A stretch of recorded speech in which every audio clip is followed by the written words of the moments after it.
Mahendra sir, ಒಂದು question ಇತ್ತು ನಂದು. ಈ ಸಾವರ್ಕರ್ ಅವರಿಗೆ ಆಲ್ ಆಫ್ ಅ ಸಡನ್ ಈಗ ಭಾರತ ರತ್ನ ಕೊಡಬೇಕು ಅಂತೇಳಿ ಮೋಹನ್ ಭಾಗವತ್ ಅವರು ದೊಡ್ಡ ವೇದಿಕೆಯಲ್ಲಿ ಅದ್ರ ಬಗ್ಗೆ ಮಾತಾಡ್ಬಿಟ್ಟಿದ್ದಾರೆ ಸರ್. ಸಾವರ್ಕರ್ ಅವರಿಗೆ ಭಾರತ ರತ್ನ ಕೊಡುವುದಿರಲಿ, ಸಾವರ್ಕರ್ ಅವ್ರ ವಿಚಾರ ಯಾವಾಗ ಬಂದಾಗಲೂ ಕೂಡ ಕಾಂಗ್ರೆಸ್ ಅದನ್ನು ಅಪೋಸ್ ಮಾಡ್ತಾ ಬರುತ್ತೆ. ಇದು ಅಲ್ಪಸಂಖ್ಯಾತರ ಓಲೈಕೆ ಕಥೆನ ಅಥವಾ ತಾವು ಲೀಡರ್ ಅಂತ ಕರೆದುಕೊಂಡಿದ್ದಂತಹ ಮಹಾತ್ಮ ಗಾಂಧೀಜಿಯವರ ಹತ್ಯೆಯ ಪಿತೂರಿದಾರಲ್ಲಿ ಇವರೊಬ್ಬರಿದ್ದರು ಅಂತ ಕೋರ್ಟ್ಗೆ ಸಾಕ್ಷ್ಯಾಧಾರಗಳು ಸಿಕ್ಕಲಿಲ್ಲ, ಅವರ ಅಕ್ವಿಟ್ ಕೂಡ ಆದರು.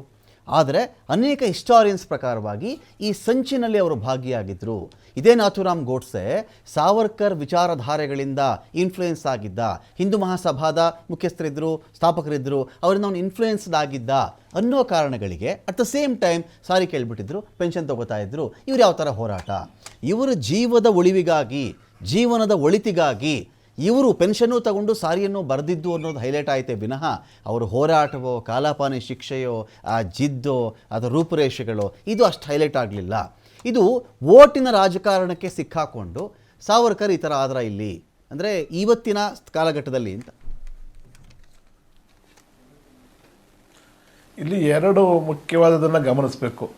1909 ಲಾರ್ಡ್ ಕರ್ಜನ್ ಹತ್ಯೆ ಪ್ರಯತ್ನ ಏನು ವಿಫಲ ಆಯಿತು, ಅದು ಸೇರಿದಂತೆ ಕೆಲವು ಬ್ರಿಟಿಷ್ ಅಧಿಕಾರಿಗಳ ಮೇಲೆ ಹಲ್ಲೆ ನಡೆಸಿದ ಪ್ರಯತ್ನದಲ್ಲಿ, ಹಲ್ಲೆ ಪ್ರಯತ್ನ ಮತ್ತು ಹತ್ಯೆ ಪ್ರಯತ್ನದಲ್ಲಿ ಸಾವರ್ಕರ್ ಅವರ ಪ್ರಭಾವ ಇತ್ತು ಅನ್ನೋದು ಆ ಬ್ರಿಟಿಷ್ ಅಧಿಕಾರಿಗಳ ಮಾತು. ಅದೇ ಕಾರಣಕ್ಕಾಗಿ ಅವರಿಗೆ ಜೈಲು ಶಿಕ್ಷೆಯನ್ನು ಕೂಡ ವಿಧಿಸಲಾಗುತ್ತೆ. ಅಂದ್ರೆ ಉದ್ದೇಶ ವ್ಯತ್ಯಾಸ ಇರಬಹುದು. ಇವರು ನಾವು ಹೀಗೆ ಶಾಂತಿ ಅಂತ ಹೇಳ್ತಾ ಕೂತ್ರೆ ಭಾರತಕ್ಕೆ ಸ್ವತಂತ್ರ ಬರಲ್ಲ ಅನ್ನೋದು ಇವರ ವಾದ ಆಗಿತ್ತು. ಇಲ್ಲ, ನಾವು ಯಾರ ಸಮಾಧಿಯ ಮೇಲೂ ನಾವು ಸ್ವತಂತ್ರವನ್ನ ಕಟ್ಟೋದು ಬೇಡ ಅನ್ನೋದು ಗಾಂಧಿ ಗುಂಪಿನ ವಾದ ಆಗಿತ್ತು. ಇಬ್ಬರ ವಾದ ಬೇರೆ ಆಗಿತ್ತೇ ಹೊರತಾಗಿ ಆದರೆ ಭಾರತ ಸ್ವಾತಂತ್ರ್ಯ ಬೇಕು ಅನ್ನೋದ್ರಲ್ಲಿ ಇಬ್ಬರಿಗೂ ಡಿಸ್ಪ್ಯೂಟ್ ಇರಲಿಲ್ಲ. ಭಾರತಕ್ಕೆ ಸ್ವಾತಂತ್ರ್ಯ ಬೇಕು, ಬ್ರಿಟಿಷ್ನವ್ರು ನಮ್ಮಲ್ಲಿ ಇರೋದು ಬೇಡ ಅನ್ನೋದ್ರಲ್ಲಿ ಡಿಸ್ಪ್ಯೂಟ್ ಇರಲಿಲ್ಲ. ಈಗ ಸೈದ್ಧಾಂತಿಕವಾಗಿ ಒಂದೇ ದಾರಿಯಲ್ಲಿ ಬಂದಂತಹ ಎರಡು ಸೈದ್ಧಾಂತಿಕ ಭಿನ್ನಾಭಿಪ್ರಾಯಗಳ ಕಾರಣಕ್ಕಾಗಿ ಏನು ಬಿಜೆಪಿ ಮತ್ತು ಕಾಂಗ್ರೆಸ್ ಸೈದ್ಧಾಂತಿಕ ಭಿನ್ನಾಭಿಪ್ರಾಯ ಇದೆಯಲ್ಲ, ನಾವೇನು ಎಡ ಬಲವಾಗಿ ಗುರುತಿಸ್ತೀವಲ್ಲ, ನೆಹರು ವಿಚಾರ ಬಂದಾಗಲೂ ಈ ಬಲಪಂಥೀಯರು ಏನು ನೆಹರು ಸರಿಗಿರ್ಲಿಲ್ಲ, ಆ ಸಂದರ್ಭದಲ್ಲಿ ನೆಹರು ಬ್ಲಂಡರ್ ಮಾಡಿದ್ರು ಅನ್ನುವ ಮಾತುಗಳನ್ನ ಆಡ್ತಾರೆ. ಅದೇ ಮಾತುಗಳನ್ನ ಈ ಸಿದ್ಧಾಂತದವರು, ಕಾಂಗ್ರೆಸ್ ಪರ ಸಿದ್ಧಾಂತದವರು ಕೂಡ ಇವರ ಸಾವರ್ಕರ್ ವಿಚಾರದಲ್ಲಿ ಮಾತನಾಡ್ತಾರೆ. ಈಗ ಮೋದಿಯವರು ಅಧಿಕಾರಕ್ಕೆ ಬಂದು 12 ವರ್ಷಗಳಾಗಿದೆ. ಯಾವುದೇ ಸಿದ್ಧಾಂತಿಕ ನಿನ್ನೆ ಇವರು ಕೂಡ ಮಾತಾಡಿದ್ದಾರೆ, ನಮ್ಮದೇ ಗುಂಪಿನಿಂದ ಬಂದ ನಾಯಕ, ಹಾಗಾಗಿ ಅವರು ಮಾಡುವ ತಪ್ಪುಗಳು ನಮ್ಮ ಮೇಲೂ ಪರಿಣಾಮ ಬೀರುತ್ತೆ ಅಂತ ಹೇಳಿ RSS ನ ಭಾಗವತರು ಕೂಡ ಮಾತಾಡಿದ್ದಾರೆ. ಹಾಗಂದ ಮೇಲೆ ಅದೇ ಅವರದೇ ಗುಂಪಿನಿಂದ ಬಂದಂತಹ ನಾಯಕ 12 ವರ್ಷಗಳ ಕಾಲ ತನ್ನದೇ ಸೈದ್ಧಾಂತಿಕ ನಿಲುವನ್ನು ಹೊಂದಿರುವಂತಹ ನಾಯಕನಿಗೆ ಭಾರತ ರತ್ನನು ಅಥವಾ ಇನ್ಯಾವುದೇ ನಾಗರಿಕ ಪ್ರಶಸ್ತಿ ಕೊಡೋದಕ್ಕೆ ಯಾಕೆ ವಿಳಂಬ ಮಾಡ್ತಿದ್ದಾರೆ? ಯಾಕೆ ಇದನ್ನ ಚರ್ಚೆಯ ವಸ್ತುವಾಗಿ ಮಾಡ್ತಿದ್ದಾರೆ?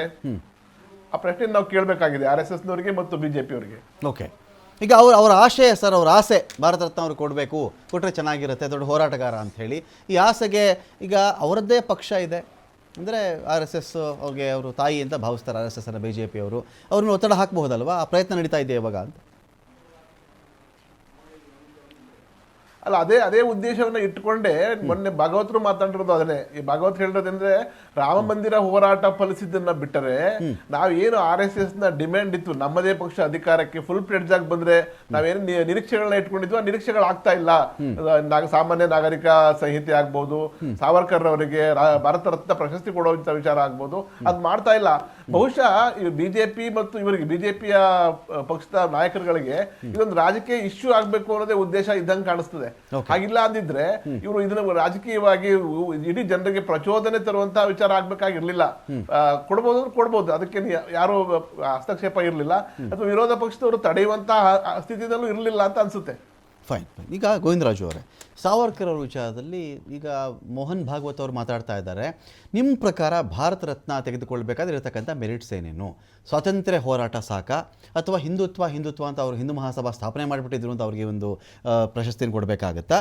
ಅಥವಾ ಅವರೊಂದು ಹೋರಾಟಗಾರರು ಅಂತ ಬಂದಾಗ ಎಷ್ಟು ಸ್ವಾತಂತ್ರ್ಯ ಹೋರಾಟಗಾರರಿಗೆ ನಾವು ಭಾರತ ರತ್ನ ಇವತ್ತಿಗೆ ಕೊಡಬೇಕಾಗತ್ತೆ ಲಿಸ್ಟ್ ಮಾಡಿಕೊಂಡ್ರೆ ಅಂತ? ಇಲ್ಲ ನೋಡಿ, ಸ್ವತಂತ್ರ ಬಂದಿದ್ದು ಒಬ್ಬ ವ್ಯಕ್ತಿಯಿಂದ ಅಲ್ಲ ಅಂತ ಸಾಕಷ್ಟು ಹೇಳ್ಬೋದು. ಸಾಕಷ್ಟು ಜನ ಹೋರಾಟಗಾರರು ಅದ್ರ ಹಿನ್ನೆಲೆ ನಿಂತ್ಕೊಂಡು ಸಾವನ್ನಪ್ಪಿರೋದು ಸಾಕಷ್ಟು ಉದಾಹರಣೆಗಳು. ಬರೀ ಬಿಳಿ ಬಾವುಟದಿಂದ, ಬಿಳಿ ಬಟ್ಟೆಯಿಂದಾನೇ ಬಂದಿಲ್ಲ ಸ್ವಾತಂತ್ರ್ಯ, ರಕ್ತ ಹರಿಸ್ಕೊಂಡವರು ಇದ್ದಾರೆ. ಪ್ರತಿಯೊಬ್ರು ಯಾರು ಸ್ವತಂತ್ರ ಬೇಕು ಅಂತ ಹೋರಾಟ, ಲಕ್ಷಾಂತರ ಜನ ಇವತ್ತು ಪ್ರಾಣವನ್ನು ತೆತ್ತುವಂತ ಕೆಲಸ ಆಯ್ತು. ಅದರಲ್ಲಿ ಇವತ್ತು ನಾವೇನು ಒಂದು ಕ್ರಾಂತಿಕಾರಿ ಹೋರಾಟಗಳನ್ನ ಮಾಡ್ಕೊಂಡು ಹೋರಾಟಗಾರರನ್ನ ಹುಟ್ಟಾಕೊಂಡು ಜೊತೆಯಲ್ಲಿ ಯಾವ ರೀತಿ ನಾವು ಸ್ವತಂತ್ರ ಪಡಿಬೇಕು ಅಂತ ಹೇಳ್ಬಿಟ್ಟು ಒಂದು ಹಾದಿಯಲ್ಲೆಲ್ಲೋ ಒಂದು ಕಡೆ ಪ್ಲಾನ್ಡ್ ಆಗಿ ಹೋದ್ರಲ್ಲ, ಆ ಒಂದು ದೃಷ್ಟಿಯಲ್ಲಿ ದೇಶಕ್ಕಾಗಿ ಹೋರಾಟ ಮಾಡಿದ ವ್ಯಕ್ತಿನ ಸೊ ಈ ವ್ಯಕ್ತಿಯಿಂದ ಸಾಕಷ್ಟು ಯುವಕರು ಇವತ್ತು ಇನ್ಸ್ಪೈರ್ ಆಗ್ತಾ ಇದ್ದಾರೆ. ಓಕೆ. ಸೊ ಆ ಒಂದು ದೃಷ್ಟಿ ಇಟ್ಕೊಂಡು, ಯಾಕೆಂದ್ರೆ ಸಾವರ್ಕರ್ ಒಬ್ರು ಅವತ್ತಿನ ಹೋರಾಟಗಾರ ಜೊತೆಯಲ್ಲಿ ಇವತ್ತು ಪ್ರತಿಯೊಬ್ಬ ಯುವಕನಲ್ಲಿ ಕೂಡ ಸಾವರ್ಕರ್ ಬಗ್ಗೆ ತಿಳಿದುಕೊಂಡಿದ್ದಾರೆ. ಯಾವ ರೀತಿ ಹೋರಾಟ ಮಾಡ್ತಾ ಇದ್ರು, ಬ್ರಿಟಿಷ್ನರು ಯಾವ ರೀತಿಯಾಗಿ ಕೆಲವೊಂದು ಮಾಡಿದಂಥ ಪ್ಲಾನ್ ಇಂದ ನುಣ್ಸ್ಕೊಂಡು ಯಾವ ರೀತಿಯಾಗಿ ಹೋರಾಟಗಳನ್ನ ಅಂದ್ರೆ ಮಾಡ್ತಾ ಇದ್ರು ಅನ್ನೋ ವಿಚಾರ ಇಟ್ಕೊಂಡು ಮಾಡಿರ್ತಕ್ಕಂಥ ಉದಾಹರಣೆಯಿಂದ ಬಹುಶಃ ಕೊಡೋದ್ರಿಂದ ಒಬ್ಬ ಸ್ವಾತಂತ್ರ್ಯ ಹೋರಾಟ ಕೊಟ್ಟರು, ಒಳ್ಳೆ ವ್ಯಕ್ತಿ ಕೊಟ್ಟರು ಅಂತ ಹೇಳ್ಬಿಟ್ಟು ನಮಗೂ ಕೂಡ ಒಂದು ಸಂತೋಷ ಆಗಂತ. ನಿಮ್ಮ ಪ್ರಕಾರದ ಮೆರಿಟ್ಸ್ ಅಂಡ್ ಡಿಮೆರಿಟ್ಸ್ ಅಂತ ಇರುತ್ತಲ್ಲ, ಈಗ ಒಂದು ಅವಾರ್ಡ್ಗೆ ಒಬ್ಬರು ವ್ಯಕ್ತಿ ಕನ್ಸಿಡರ್ ಮಾಡಬೇಕಾದಾಗ ಏನೋ ಇರುತ್ತಲ್ಲ, ಬಟ್ ಕಾಂಗ್ರೆಸ್ನವ್ರು ಯಾವಾಗಲೂ ಹೇಳೋದೇನು ಅಂದ್ರೆ ಅವ್ರು ಸಾರಿ ಕೇಳ್ಬಿಟ್ಟಿದ್ರು, ಪೆನ್ಷನ್ ತಗೋತಾ ಇದ್ರು, 2 ವಿಚಾರ. ಇಲ್ಲ, 6 ಸಲ ಸಾರಿ ಕೇಳಿದ್ರು, 6 ಸಲ ಕ್ಷಮಾಪಣಾ ಪತ್ರ ಬರ್ದಿದ್ರು ಅವರು ಅಂತಾರೆ ಅವರು. ಸರ್, ಅದಕ್ಕೆ ವಿಚಾರಗಳು ಏನು ಅನ್ನೋದು ನಿಮ್ಗೆ ಆಲ್ರೆಡಿ ಗೊತ್ತಿದೆ. ಓಕೆ. ಓಕೆ, ಈಗ ಈ ಕಾಂಗ್ರೆಸ್ನವ್ರ ಮನಸ್ಥಿತಿ